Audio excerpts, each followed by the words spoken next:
what you paid for that heifer to either develop her or buy her as a bred heifer, and then what you're going to get out of her having to sell her as a weigh up because she didn't come up with that second calf. That's a substantial loss to our operation. That's Carla Wilkie, Beef Extension Specialist with the University of Nebraska, joining us today as we go through several discussion points regarding getting that elusive second calf out of that first calf heifer.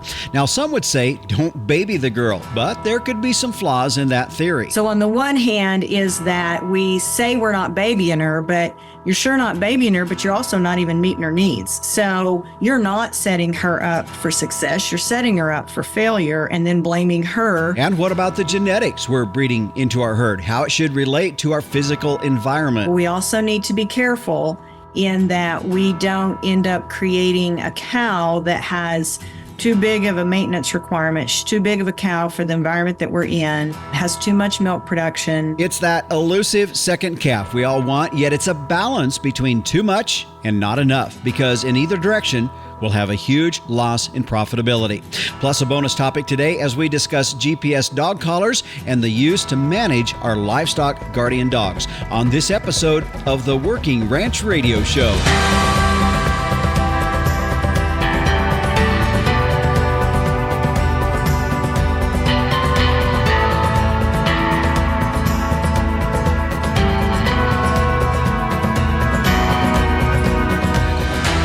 And we welcome you here to the Working Ranch Radio Show. I'm Justin Mills. We're glad to have you along for the program here today. Grab your cup of coffee. Join me.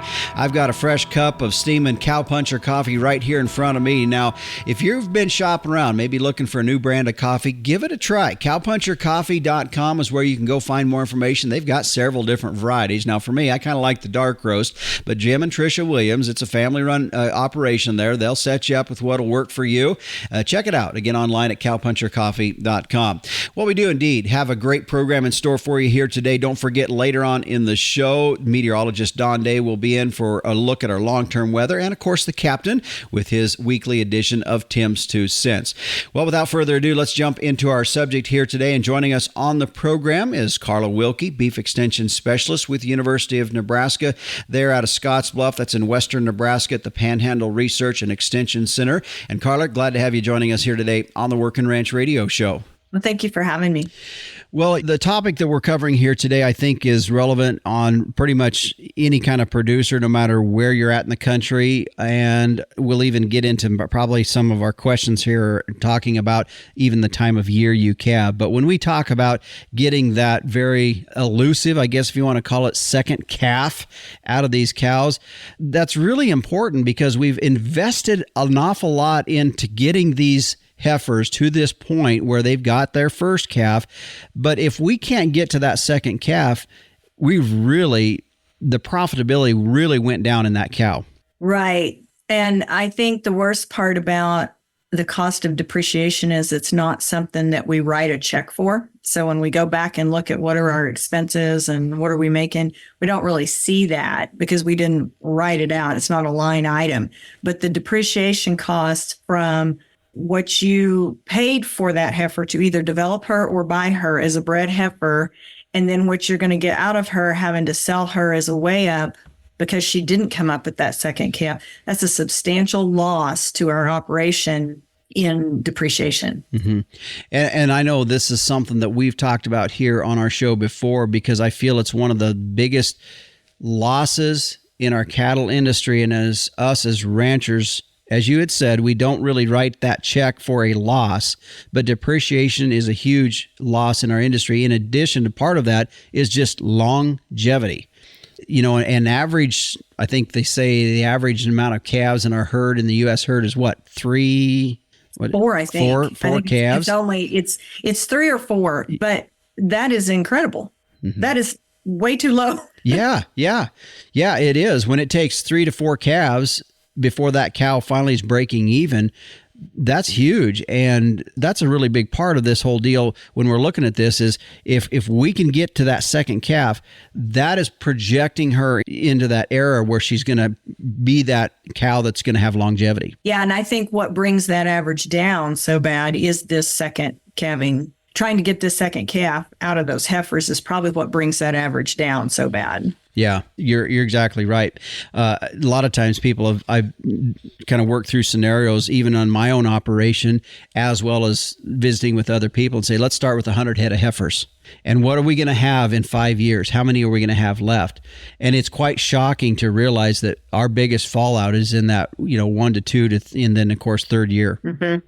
So as you and I were talking before we went on air here, I was telling you about, even I had taken the approach, as a lot of ranchers do, that we're going to put some pressure on these heifers to perform, because I want them, as they grow older as a cow, that's kind of the conditions they're in, and that they need to perform as a young cow what the same conditions as these old cows are in.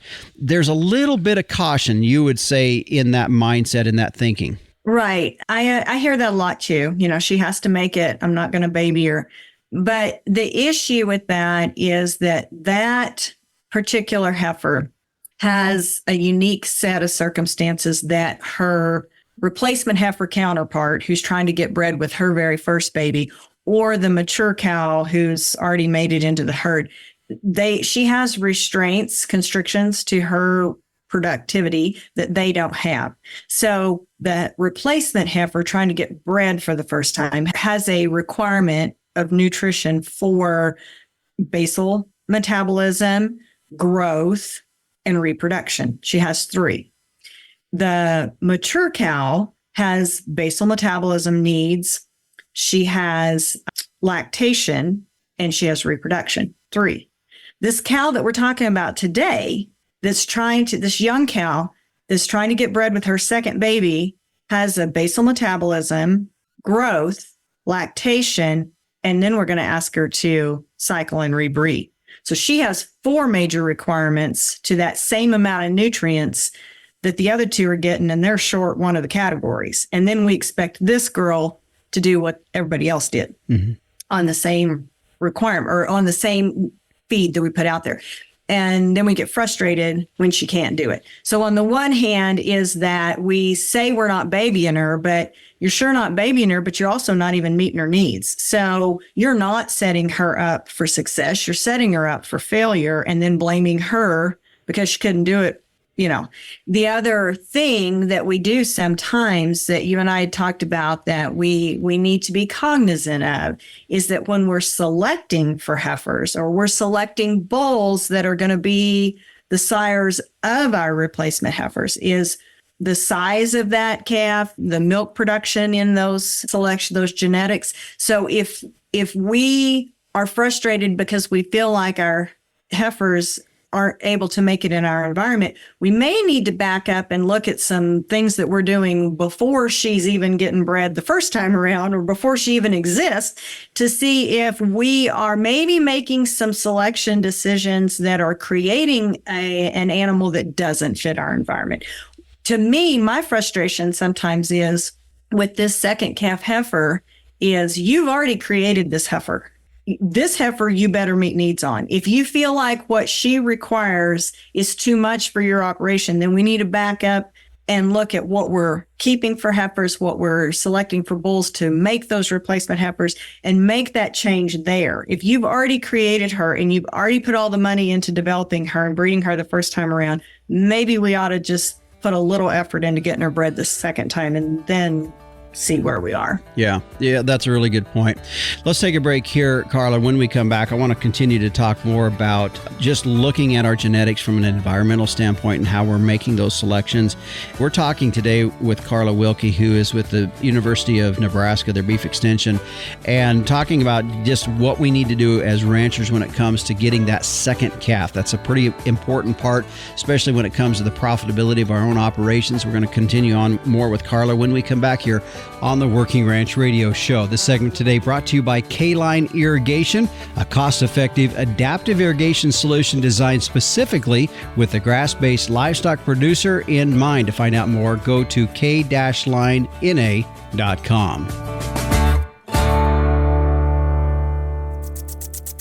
This year, choose to unlock the full potential of your cattle operation with K-Line Irrigation, the affordable and dynamic solution for grass-based livestock operations.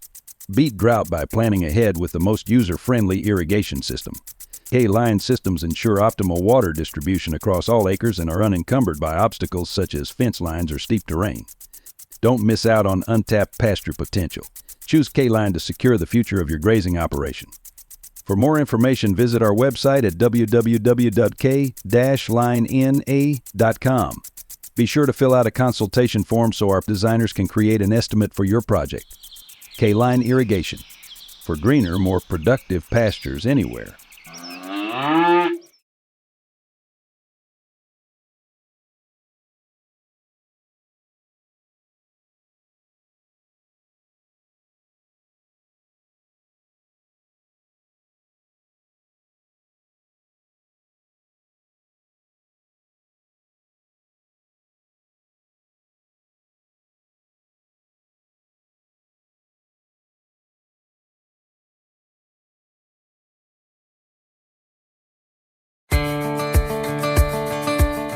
Welcome back to the Working Ranch Radio Show. You know, there's a lot of talk these days about the importance of probiotics for our horses and our equine health. But here's the thing, not all probiotics are created equal. Now, I've heard about this new Purina systemic supplement. It remains live and active, that's a key part, after not only the pelleting process, but throughout the digestive system, making it all the way into the hind gut. Now, Systemic was designed to support normal recovery after exercise and then that occasional gastrointestinal stress. Now, whether you're using a probiotic now or not, it's time now to look at using a live and active supplement from a name you trust. Check it out, the new Purina Systemic Probiotic. Well, as we continue on now, my guest today is Carla Wilkie, who is with the University of Nebraska out of the Panhandle Research and Extension Center in Scottsbluff, Nebraska. And we're talking about, just as ranchers, the process we're looking at as we try to get to that elusive second calf out of these young cows. And as we talked about in the last segment, just some of that, a lot of it has to do with understanding that there's a little bit being more asked of that heifer than there is our old cows. And Carla did a good job of explaining that element. Carla, I want to go a little bit further because one of the things that we continue to hear about, especially as I've had multiple interviews with other folks, is really selecting genetics based upon our environment. You talked about that a little bit ago in the last segment. I want to just expand a little bit more about that because it's not just, it's our bulls, and it's understanding us as ranchers need to understand literally the climate, the environment we're in, and what are we trying to do in this environment? Are we trying to raise a cow that is not conducive to this environment? And I think that is a big part of really from a profitability standpoint. We need to understand what our climate is, what our environment is, and then be looking at genetics that match that accordingly. Your thoughts? Right. I think, part of our problem tends to be that we're always chasing a little heavier weaning weights and yearling weights. And maybe we get hung up on the name of a bull that's pretty popular or whatever. And so then we want that bull. I think that, we have fewer beef cattle in the U.S. than we ever had, but we're producing just as much beef, so we're doing more with less. And so I know that that's something that we have, we've done that through a lot of genetics and management, but we also need to be careful in that we don't end up creating a cow that has too big of a maintenance requirement, too big of a cow for the environment that we're in, has too much milk production for the environment that she's in. And then we begin to create an animal that has just more nutrient requirements than we have resources to provide for her. So there's always a balance. Mm-hmm. Interesting, Carla, last year, in the last few years, we started keeping back our heifers. And it happened several years ago when prices were so low that we thought, my word, let's just start keeping some of these back because it wasn't really worth it to be selling them at the time. Since that time, and I run cows for different folks, and so I've got different genetics, different sets of cattle. Last year when we preg checked our heifers, it was interesting to see where the genetics played into not only the heifers that bred up, the first calf heifers, but also the rebreeds, the cows we're talking about now. And what you were talking about, the genetics, you could really see that come out. Some cows, some heifers that were actually pretty good sized, didn't breed up. Mm-hmm. And there's some of that, the maturity, the needs, as you said, the milking needs in various things. I thought that was interesting, and I actually got to see that firsthand, really, with their own deal. Not very many people have that ability.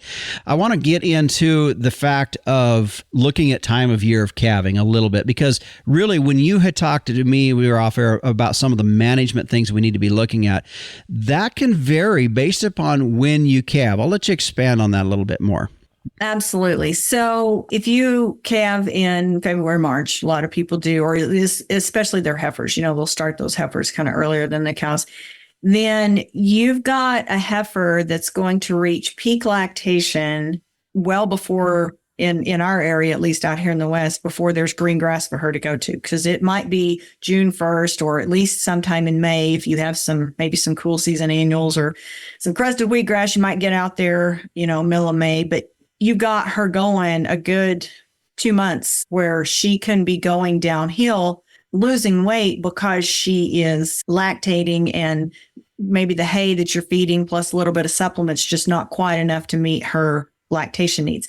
Then she's pulled down so much that when she does go to green grass and she does go to the bulls, she just can't, her body just won't cycle because it's just too much, too low. Even though she may be gaining some weight, it's just too little, too late. On the other hand, it might be a little later calving in the spring, and she might be an April calver, and then you're going to be able to get away with, okay, maybe the hay and the supplement that I'm feeding her isn't quite meeting her needs. Maybe it's just a little below that, but she has a pretty short window there where she's then going to go to green grass, and she's going to be able to start on an increasing plane of nutrition, and hopefully, if she calved in a body condition score 6 on a 1 to 9 scale, which is what we really recommend for heifers, then even though she may have lost a little condition when she first went into lactation, she's still in a moderate condition. And so then, she starts on that increasing plane of nutrition. Her body's like, okay, yeah, we can cycle here. And so we have a better chance of getting her bred. So I'm not advocating, you can't calve out your heifers in February. I'm just saying, if that is your system, then you may want to evaluate what feed resources you can put together for that heifer, knowing that you're going to have a little longer time frame there before you can go to, a high quality forage with her, as opposed to someone who may calve and shortly thereafter go to green grass. Yeah. And especially as you talked about in that first segment, if we're going with that mindset of, I'm going to treat her like my cows, and we're an early calver, that's kind of setting us up a little bit, as you had talked about. That's kind of what you were alluding to in the first segment as well. Right.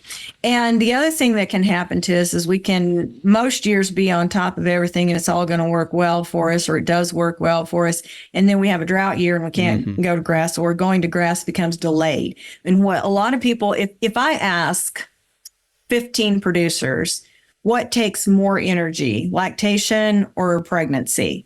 All 15 of them would be like, duh, lactation. Okay.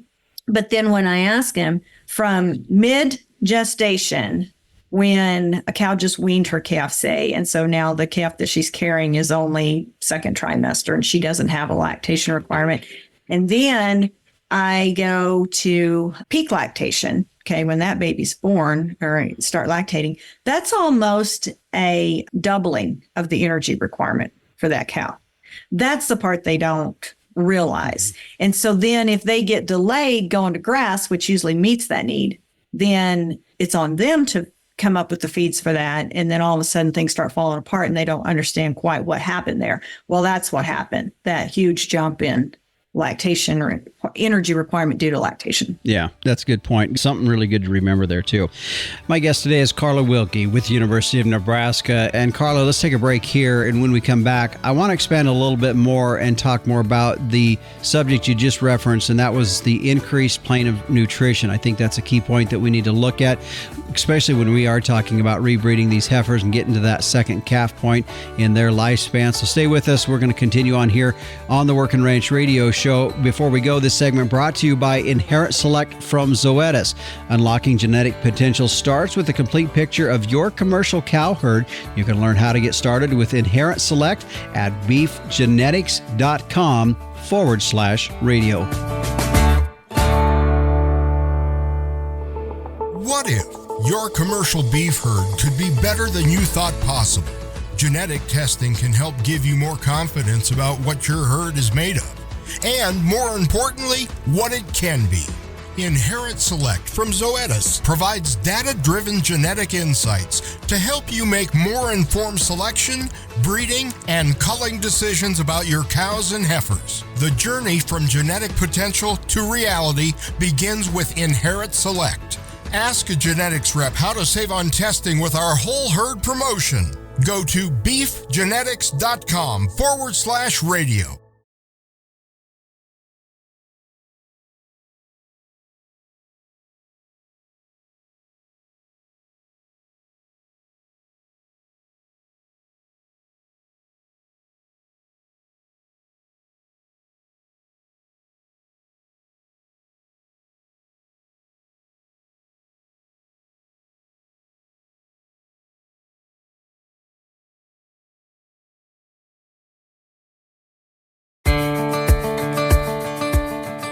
Welcome back to the Working Ranch Radio Show. My guest today is Carla Wilkie with the University of Nebraska out of the Panhandle Research and Extension Center, their beef extension specialist. And Carla, as I said before we went to break in the last segment, I wanted to revisit that topic you had talked about of the increasing plane of nutrition.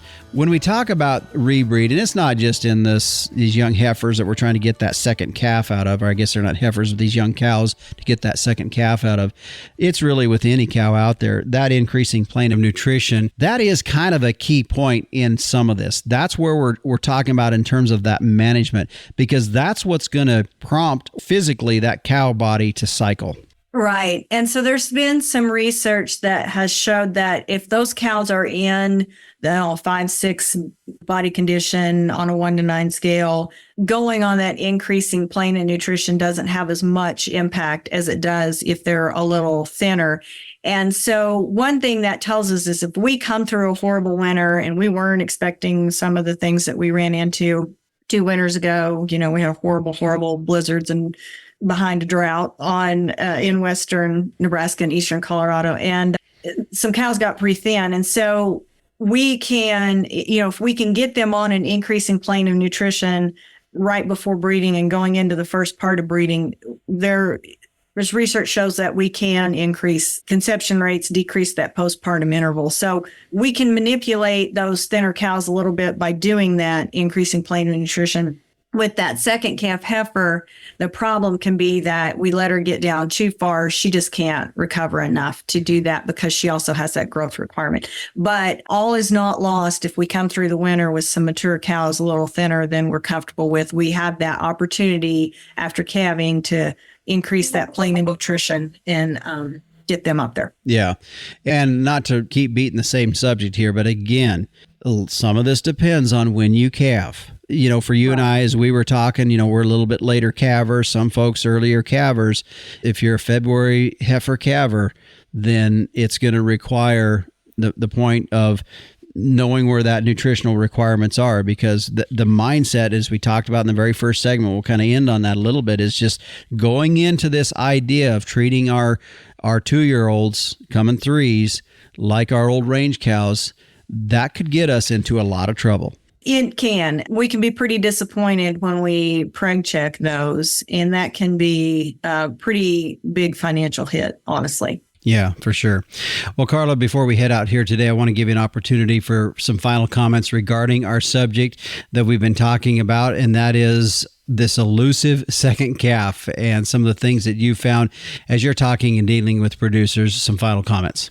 So to summarize or to reiterate, selection of that heifer should begin before she's born, before the bull that you intend to sire those heifers with is purchased. And we need to be careful and watching those EPDs on mature size milk production in this heifer to make sure that what we develop as a heifer will actually match the environment that we have for her. Number 2 is that once we have her on the ground and we've committed to her and we bred her as a first calf heifer, then we probably owe it to her to feed her enough to meet her needs, for her to get that second calf, or make sure at least that we are trying to meet her needs and not holding her back.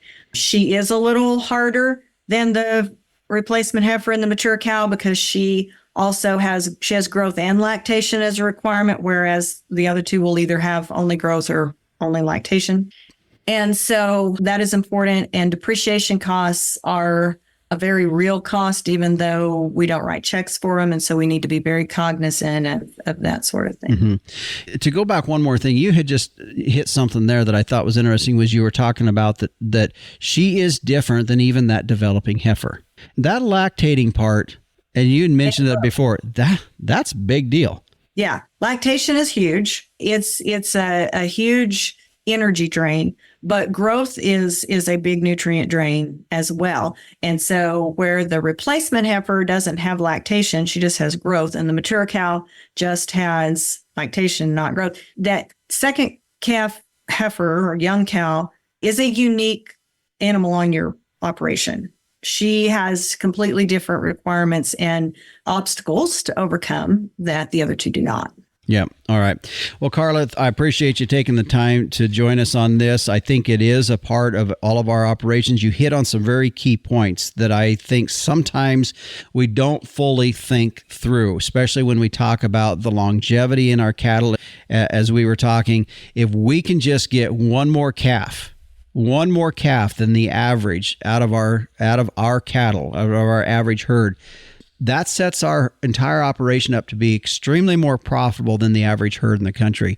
And that really is, at the end of the day, that's kind of what we're striving for, is profitability. Don't you think?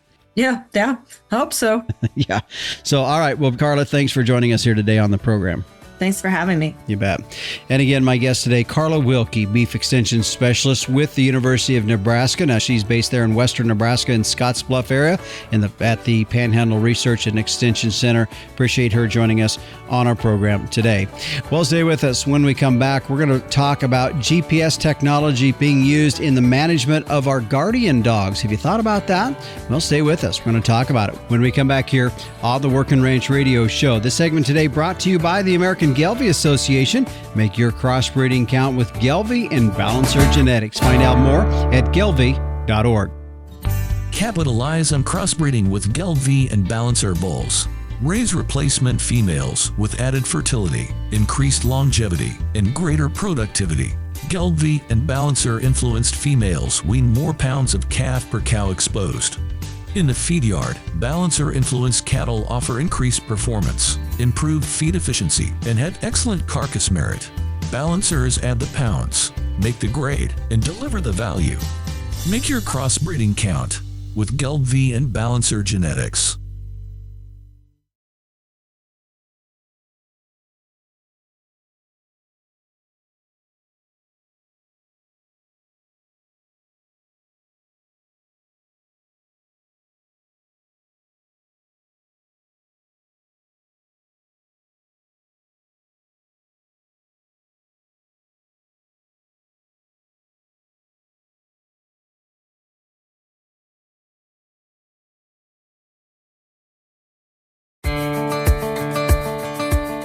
And welcome back to the Working Ranch Radio Show as we continue on now our program here today. I know in some ranching operations, there's consideration in looking at ways that we can diversify the type of enterprise mixes that we have on our places. And oftentimes it involves looking at types of species that in many places might need or could be in the need of guardian dogs, different enterprises, things like sheep, goats, chickens, turkeys, as I've heard about guys putting chickens out at their watering tanks in hopes of eliminating and cutting down on parasite control in their livestock. But livestock guardian dogs are often the most economical means of providing that type of protection. So then that leads us to, how do we manage these guardian dogs? Because that's a whole nother element. A lot of times we're looking at adding an enterprise mix, not at a volume where we can just stick somebody out there as a herder and watching over that. So if we have that ability to manage these guardian dogs in a means that is economical and efficient, how do we do that? So that leads us to the use of GPS technology that allows us to manage our guardian dogs. And today joining us here on the Working Ranch Radio Show is Ken Bazzadola with Spot On GPS Fence, as well as Bill Costanzo, who is with Texas A&M. Guys, thanks for joining us here on the Working Ranch Radio Show. Great to be here. Glad to be here. Well, Ken, let's go with you first, because when we start talking about GPS technology, boy, we've come a long ways from what we've seen in our industry of basically in-ground type of fence control for yard dogs to now what we're talking about with GPS technology in this. And so let's talk about where we've come in the last 5 to 10 years with what we've got today. Yeah, we really have come a long way with the GPS technology. And as you know, the market or the options were quite limited back 5, 10 years ago, limited to either a physical fence or a buried wire fence. And so those were costly, labor intensive, and required maintenance as well. With the introduction of GPS technology, our inventor and founder found a way to contain a dog using GPS. And so with that was about 5 years ago when we launched our first generation product. But the work to design the GPS system started almost 9 years ago. Okay. Let's physically talk about the components, and then we'll get into, Bill, I'll probably bring you in because I know you're the expert on some of this, looking at where we're using this in protection of livestock. So I'll bring you in on that.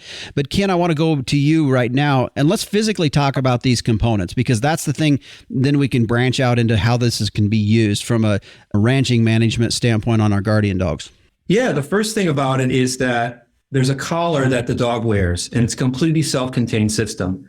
So the collar includes a GPS receiver. It includes a cellular transceiver so that it can communicate with a cell tower, as well as a mobile app that allows you to keep track of the dog as well as configure the collar. And that's the system. Inside of the collar, there's also electronics that allow it to control and know where the position of the collar is and give feedback both in terms of tones as well as static correction if the dog does enter or comes close to the boundary. We use 4 GPS satellite constellations that are flying overhead. And the main purpose of that is the more satellites that you can connect to, the more accurate the system is. GPS, sometimes people are confused. GPS is actually a free service available all over the world. And so the system will work with or without a cell plan or with cell reception because it is self-contained and the dog is able to stay inside that area. Now, the way you train your dog is you work on training the dog to recognize the boundary, starting with the tones.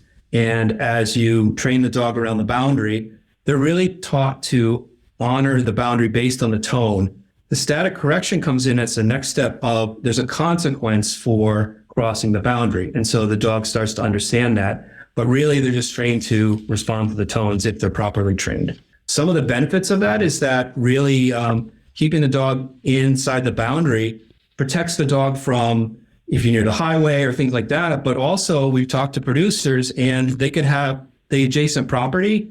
There could be traps for predators. There could be other hazards. And so it's really important for them to keep the dog inside of the boundary as well. Mm-hmm. Talking about the cellular subscription, it's an optional subscription. And assuming that you have cell coverage, that allows you to now not only contain the dog, but keep tabs on the dog. It sends a location of where the dog is every 20 minutes. And if the dog does leave the boundary, the tracking turns on and you get a notification and you're able to locate the dog. Mm-hmm. If the dog comes back and returns on its own, you'll also get a notification and you're good to go. But the nice thing is that if your dog does leave, you can go and find that dog. Okay.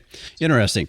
So, Bill, I want to go to you now. I know working with you at Texas A&M, let's talk about what you have found. I know you're working on this in terms of the relationship with livestock guardian dogs. What are you finding in this?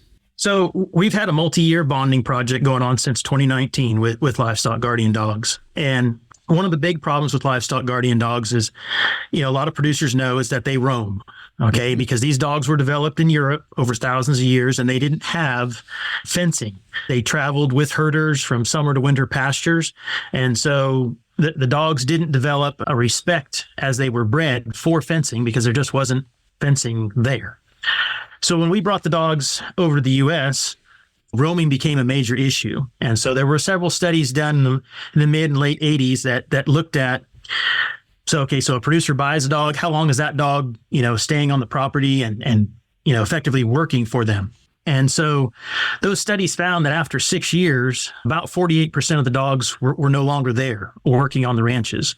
And of that 48%, 8%, about 57% had died, and they died because they left the property for some reason, and so that's a big cost for producers to constantly be replacing dogs that are not aging out and needing to be retired. So we use dogs in Texas a little bit differently than y'all do up in Wyoming, where you've got, similar to what Europe had, you have summer and winter pastures and you're moving dogs around without fencing. Everything here is contained in a fence. Now, I mean, those pastures may be small or they may be very large, up to, 1,500, 2,000 acres in far west Texas. Mm-hmm. But there's still a need for the dogs to stay where we place them, because as Ken said, neighbors may be trapping or snaring or setting out M44s. And so, producers need to keep their dogs alive and keep them where they put them. So the use of technology like Spot On has allowed us to teach dogs respect for fencing, permanent fencing, and keep them where we need them to be. Mm-hmm. And so we've been using the system for about a year and a half now, and it's worked really well to either retrain dogs that were problem dogs because they were roaming, or, start off with a pup and teach them respect from an early age with this system. And so it's been very effective for us.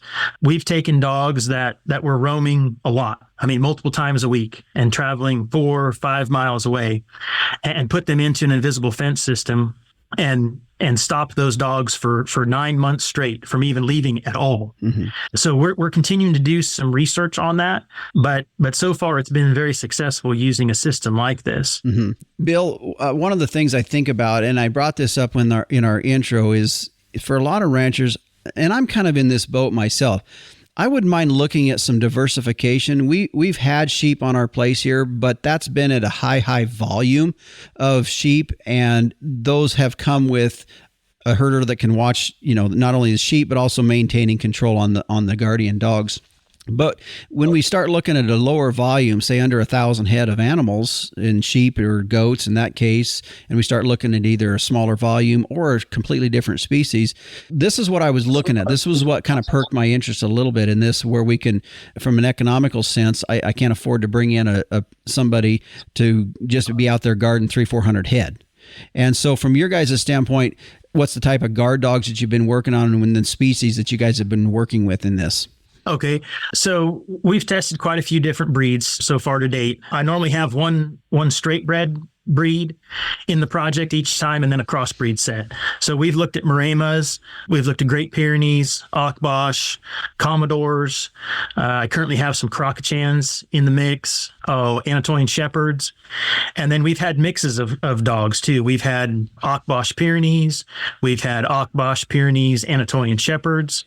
And so, some of the dogs do have tendencies in the breeds. Mm-hmm. And so that does affect, how well they stay with the herd, whether they want to be a, kind of a close in dog that's tight with the herd all the time, or they want to be, farther out on the perimeter. And so some of those breeds, like, and again, this is just a tendency. This isn't, we haven't tested 500 Anatolian Shepherds, for instance, but in the dogs that we have tested, for instance, Anatolian Shepherds tend to be more of a perimeter dog. And so, those are dogs that we've run back through after they've gone through the project and gotten out of the bonding portion of it, but then they needed to be retrained because maybe they were roaming some or just patrolling outside their pastures more than what we wanted, because there is a difference between roaming and patrolling. Mm-hmm. And that's the one nice thing with the Spot On system is we don't have to run a separate tracking collar on the dogs. It has the GPS tracker built into it, and you get an instant notification on your phone. I would say it's usually generally within seconds that the dog's out, and then it's constantly tracking the dog until either you go and get it and bring it back, or, hopefully it returns on its own. So that's really the nice thing about the Spot On system is being able to have that tracking ability if that's something that you need or that you want, with your guardian dog. Mm-hmm. Ken, I want to go back to you real quick. And I know you've already answered some of the kind of the frequently asked questions that people would want to know about in regards to cell service and things like that. Let's talk. There's really not a size or a scope. We're really looking at it can be pretty much used in any kind of size or scope of operation, really, right? Am I reading that correctly? That's right. Yeah. I mean, as a consumer product, it's down to half an acre, but there's really no upper limit to the size of the fence. It's as large as you can walk it or draw it. You can either draw it on using the app or you can walk the perimeter.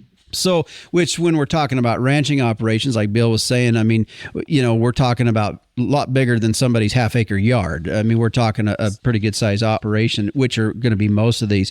Just a couple things, waterproof. I mean, because these dogs, they run these through the ringer. So, I mean, are these things going to stay together, or are we going to be replacing these things? Are they going to keep functioning here? Yeah, they are waterproof. They're waterproof to IP67 standard. And so the dog can either go in a pond or in a cooling trough. It's totally fine, or in the rain, of course. Mm-hmm.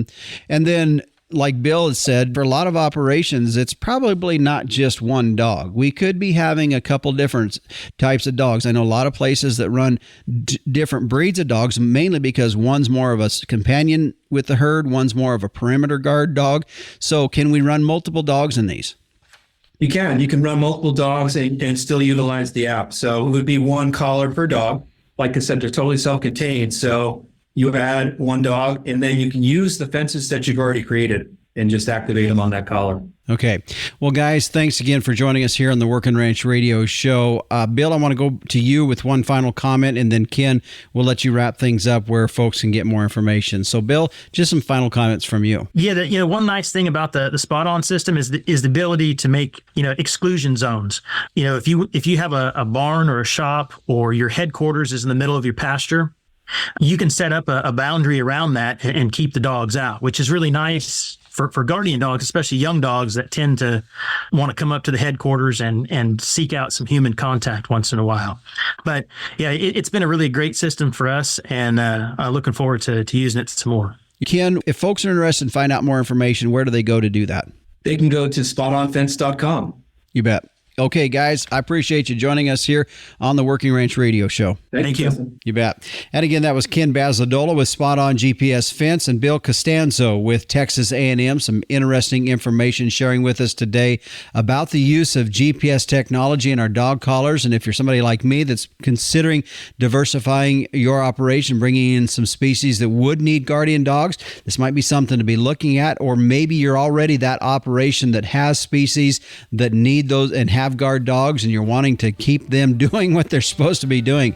They're a big investment, and so are the species and the animals that they're protecting as well. So something to look at here. And like Ken was saying, if you want to find out more information about their products, you can go to their website at spotonfence.com. By the way, we do have a code here if you'd like to use it, because it'll give you $125 off of a product at Spot On Fence. You can go to their website there. The code you will want to use for listeners here, the Working Ranch Radio Show, is LGD125. Again, that code is LGD125, and also we'll put that in our show notes as well. Well, stay with us. Coming up after the break, the Captain Tim O'Byrne is standing by for this week's edition of Tim's 2 Cents, and we'll hear from meteorologist Don Day with a look at our long-term weather.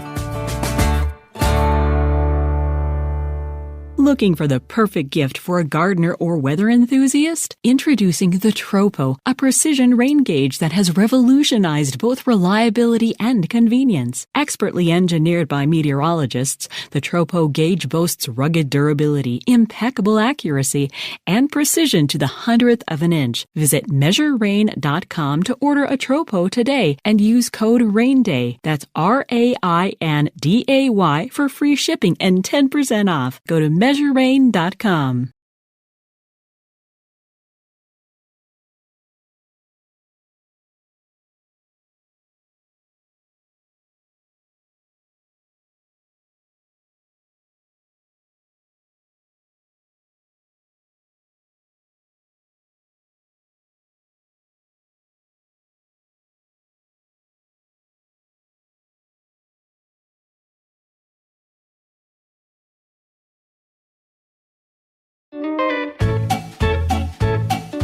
Hey, Justin. Hey, everybody out there in Working Ranch Radio Land. Seeing lots of green grass on your responses to our Friday post, what's going on out there in cow country today on Facebook. and things are looking pretty good. Some people got a little bit too much moisture there, but it'll work itself out one of these days. Hey, Justin, here's a kind of a yellow flag on the freeway of the beef industry here. See, this is U.S. Department of Agriculture today announced it is taking several additional actions to ensure the health and viability of the nation's livestock and poultry. In the 2 months since the initial detection of H5N1, that's the bird flu, in dairy cattle, and you had a great program on that here about 3 episodes back, so folks check it out on podcast. USDA has worked quickly and in concert with its federal and state partners to better understand the virus and contain the disease, and remains committed to seeking additional ways to collect the data needed to better understand and mitigate the risk created by this outbreak. Now get this, folks, USDA is adding an additional $824 million in emergency funding from the Commodity Credit Corporation, CCC, to bolster these efforts, and is launching a new voluntary H5N1 dairy herd status program to give dairy producers more options to monitor the health of their herds and move cows more quickly, while providing ongoing testing and expanding USDA's understanding of the disease. Justin, we need to drill down into that. That's a big chunk of change. So I want to know anytime I see anything, well, these days, anytime I see anything over $1 million, I want instant accountability for that. But this is a large chunk of money. So let's dig into that. Have a great week, everybody. Back to you in the booth, Justin. All right, thanks, Captain. And yeah, boy, that is an awful lot of money on that with that. And I don't know, there's probably some real mixed reviews or mixed feelings on that. Definitely don't want to see our fellow dairy producers in the livestock industry being hurt, by no means, and want to see some assistance and help to them. But at the same time, this is an awful lot of money, and there's nothing free in our world, as we're much seeing now with where interest rates have been after what we saw happening during the pandemic. Nevertheless, it is something to be looking at. And we know, too, that with the idea of what can be identified or figured out in the dairy industry, no doubt for us in the beef industry, hopefully it will carry over in terms of some of that information they find out in regard to this bird flu. Now, also, folks, the captain mentioned about the episode that we did here on the Working Ranch Radio Show in regards to the bird flu outbreak, and what if at that point in time, what if it was in the beef industry? I'd encourage you to go back and listen to that show. It was episode 166 that aired the first part of May. Well, we're going to switch subject here just a little bit, as we always do, and meteorologist Don Day is standing by. And Don, I was just pulled up here as we were chatting before we went on air here, the drought monitor map, looking at the last week versus the current one that we have. Not a lot of change in our drought monitor map. I know we're going to see some moisture here this weekend for areas that have been a little bit dry, but as we start looking at the next 7 to 10 days out, we are seeing things heat up more in the west, cooler in the Midwest. Yeah, exactly. We're going to see a little bit of a reversal. For most of the month of May, the nation's midsection, the Central Plains, the east was pretty warm, especially across the Southern Plains and parts of the central and southern areas of the Corn Belt, while the west was a little bit cooler than average. But what's going to be taking place is it's going to be getting a little cooler in those areas that were warmer, and the areas that were a bit cooler are going to be heating up. We're going to have some real hot temperatures in California, Las Vegas, up into the Pacific Northwest. There's going to be a lot of heat building into places like the desert Southwest as well, into Arizona, a lot of triple-digit temperatures. But it's June. It's the time of year we start to see that. But for the Midwest Corn Belt, cool and wet. There's still some areas that need some dry soils, and some parts of the Midwest are pretty wet. And when you do look at the drought monitor, one thing that really shows up is that with only a few minor exceptions, if you look at the Midwest and Corn Belt, pretty much drought free. There's nobody that's even in any drought status whatsoever. The worst drought conditions continue to be in central and western Kansas, New Mexico, parts of Arizona, far west Texas, some patchy dryness in the northern Rockies and northern Plains, but really nothing too bad. Yeah, which is a little bit different than really what we had seen the last couple of years. So that's significant. And definitely the folks that are drier probably don't think it's quite significant, but at the same time. That is really true. That's one thing we've seen this spring is it's been pockets. It's been pockets of wet and pockets of dry. So as you sometimes read in those disclaimers on packages or things you buy, results may vary. Yeah, for sure. So as we are at this weekend, we are seeing some moisture developing or in parts of the west, mainly east of the Continental Divide area, and that's going to be moving through here as we're speaking now, in addition to maybe early on in this coming week. That weather pattern, though, where we're seeing that moisture coming up from the south, are we going to continue to see that as we go through the month of June? Well, I think what we're going to see in the month of June is, compared to what it was like in May for many areas that were really wet, it is going to be drying out some. Case in point, I think what we're going to see after a very wet late April and May in places across the northern plains, like Montana, parts of northern Wyoming, the Dakotas, it's going to be a little bit drier up there, and there's going to be a little bit more of a southward shift to the heavier moisture. I do see some help on the way for some of the winter wheat country of Kansas, the Oklahoma and Texas panhandles, southeastern Colorado. They've got some chances here over the next week to 10 days to get some needed moisture, and we'll throw in eastern New Mexico into that as well, and parts of Texas that are dry. Mm-hmm. So we are seeing some changes from where we've been over the last month and a half as we are starting to get into an early summer pattern. But one thing we are seeing, Justin, is that at least here for another week or so, there'll be parts of the U.S. that maybe act more like spring than summer. All right. So one of the things we talked about a bit as well before we went on air was the fact that we've really seen some pretty significant severe weather into the South, Midwest, Corn Belt area, Southeast area. And you say that's going to start to maybe scale back just a little bit. Yeah, the pattern that was so persistent that led to the severe weather is changing. And part of this is that reversal in temperatures we talked about. When it's cool in the west in the spring and warm in the east in the spring, that's just a recipe for disaster. That is just going to lead to a lot of severe thunderstorms, tornado outbreaks, just like what we saw. But that pattern's, at least in the short term, at least here over the next week to 10 days, is going to reverse. And if you look at where we've been so far, tallying the number of reported tornadoes, we're on the very high end compared to other years going back into the 1950s. So the tornado count is extremely high this year, but the pattern responsible for that, at least for now, is going to change a bit. It won't eliminate severe weather. There will still be some. There's always going to be severe weather somewhere in June, but we're going to see a little bit of a scaling back of the intensity and how widespread it's been over the last 6 weeks. That is going to pull back a bit. And so then my question would be, it's scaling back in the areas that had been fairly significant, but we are starting to see that summer type weather cycle where we're like up in our part of the country, those afternoon, evening weather or thunderstorms. So would you say that if we're going to see severe weather, more than likely it's going to maybe be in some of that type of activity that's going to happen? Exactly. And it's going to be where the warm meets the cold, and that's going to be further west this time. So some of the western high plains from the Texas, Oklahoma panhandles through the eastern slopes of the Rockies, you're going to start to see more in the way of severe warnings, severe thunderstorms. Doesn't necessarily mean tornado activity, but it does mean the thunderstorms that produce the wind and the hail, those types of things.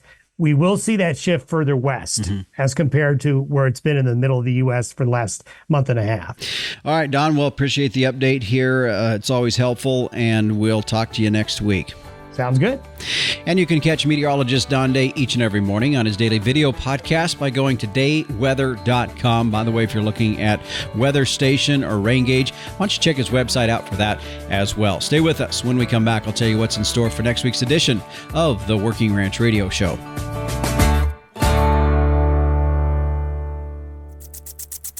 This year, choose to unlock the full potential of your cattle operation with K-Line Irrigation, the affordable and dynamic solution for grass-based livestock operations. Beat drought by planning ahead with the most user-friendly irrigation system. K-Line systems ensure optimal water distribution across all acres and are unencumbered by obstacles such as fence lines or steep terrain. Don't miss out on untapped pasture potential. Choose K-Line to secure the future of your grazing operation. For more information, visit our website at www.k-linena.com. Be sure to fill out a consultation form so our designers can create an estimate for your project. K-Line Irrigation, for greener, more productive pastures anywhere.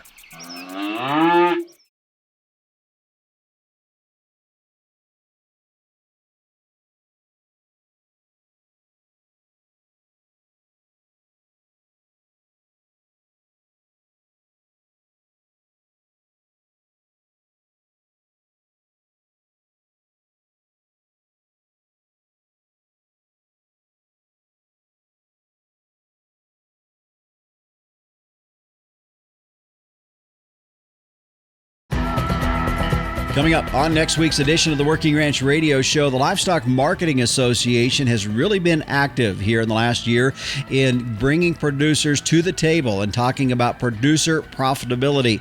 We're going to find out what that is all about. As newly elected president of the LMA will be joining us, Mike Van Manen will be on to talk about producer profitability, what they have in mind with that, and the workshops that they've been hosting. Join us on the Working Ranch Radio Show next week. Now, before we head out here today, do you have your summer issue of Working Ranch magazine? If you don't, it's pretty easy to get subscribed. You can go to workingranchmag.com and start your subscription, but packed full of great articles again in this issue. I'll tell you, there's one in there on turning tires into tanks. We do that here. They're kind of indestructible. Of course, we have pretty good access as close as we are to the big coal mines here in Wyoming, but check it out. Loretta Sorensen writes that article on page 30.